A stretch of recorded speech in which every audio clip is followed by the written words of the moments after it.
Hi, everybody, and thanks for tuning in to see this talk. I'm Dr. Kimberley Schanz. I'm an assistant professor in the criminal justice program. And today I'm going to talk about a research study that a master's student, Jenna Martino, and I have done. And this next steps we're going to take to see where this goes. So in this study, we sought to identify a relationship between TV watching habits and perceptions of blame and punishment of the victim and the offender in a sexual assault. We also wanted to find an association between victim and offender implied sexual orientation, and which we used as victim gender and offender gender as a proxy of implied sexual orientation, and then perceptions of blame and punishment of the victim and the offender. We tested these relationships using a vignette-based survey in which the victim and the offender's gender were manipulated. Additionally, we then measured the amount of television that the participants watched. In the following slides, the red arrow represents current holes in the literature that we are trying to address, while green arrows represent relationships that have been indicated by previous research. Therefore, at this point, we know that gender, specifically victim gender, has an impact on perceptions of blame and punishment of the victim and the offender, and we're seeking to establish an association between television watching and perceptions of blame and punishment. So based on previous research of the CSI effect, we know that television watching has an impact on individuals' perception of evidence and guilt in the courtroom. However, this literature has not explored the relationship between television watching and how people perceive blame and punishment in a criminal situation. Previous research also suggests that there is an association between victim and offender gender and perceptions of blame and punishment. However, we seek to establish an intervening relationship between television watching, victim and offender gender, and perceptions of blame and punishment. Lastly, we want to establish a direct relationship between television watching and perceptions of blame and punishment of a criminal situation, specifically in this study, a sexual assault incident. So the method for this study was we conducted an online survey via Amazon's NTurk. We paid each participant $2 to participate. On average, they completed the survey in about 10 minutes. So the survey consisted of informed consent, our first independent variable, our media measure, where we asked them about their television watching habits, our second independent variable, where they read the vignette and experienced the manipulations of victim gender and offender gender, and also our questions about our dependent variables of blame and punishment. Then they filled out the Illinois Rape Myth Acceptance Scale. Then they gave us some information on demographics, and then we thanked them and debriefed them. So our first independent variable measured how much television of a certain type our participants were watching. So we specifically asked them, how many hours per week on average do you watch fictional crime shows or crime dramas? And how many hours per week on average do you watch true crime shows and documentaries? We created a summary score out of this. Our participants watched a mean number of about 5.5 hours per week of crime-related television.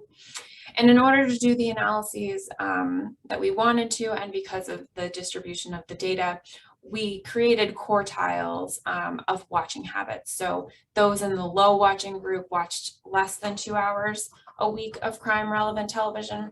Those in the medium low group watched between 2.1 and 4 hours per week.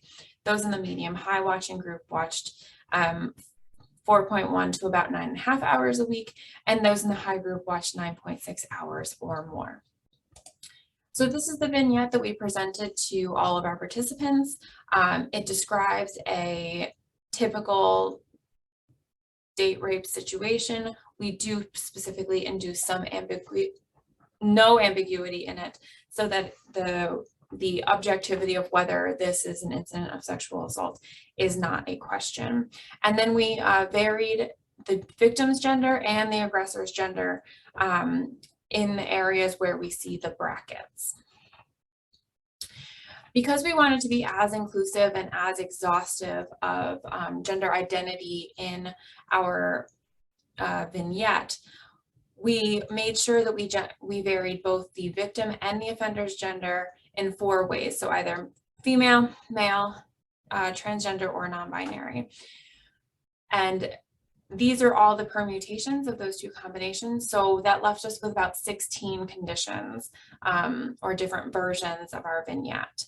In each of the vignette or conditions at this point of data collection, we have about a mean number of 35 participants, but there were about 29 to 39 in each of them. So our dependent variables of blameworthiness and punishment were measured on an agreement scale, on a scale of 1, not at all agree, to 7, very much agree.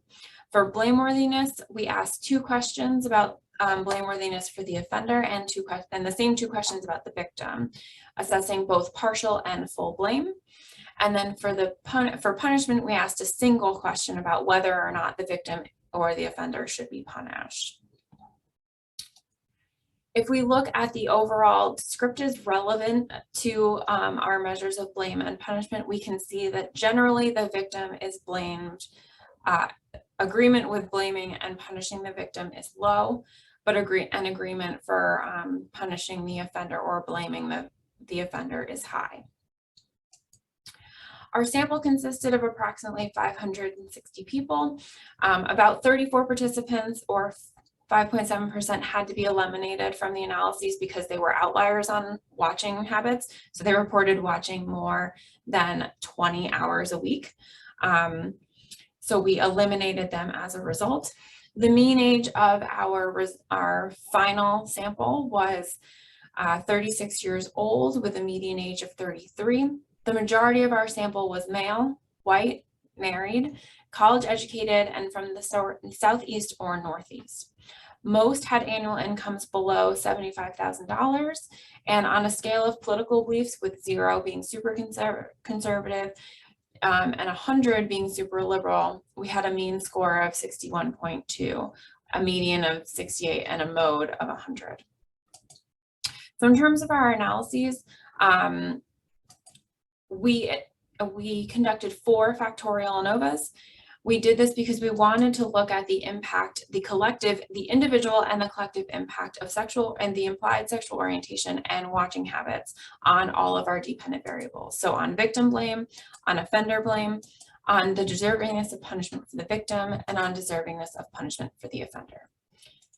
So what our results show is that when we look at the impact of implied sexual orientation, which we measured via the manipulation of both victim and gender, or victim and offender gender, there was no effect of implied sexual orientation on perceptions of offender blame, victim blame, deservingness of punishment for the victim, and deservingness of punishment for the offender.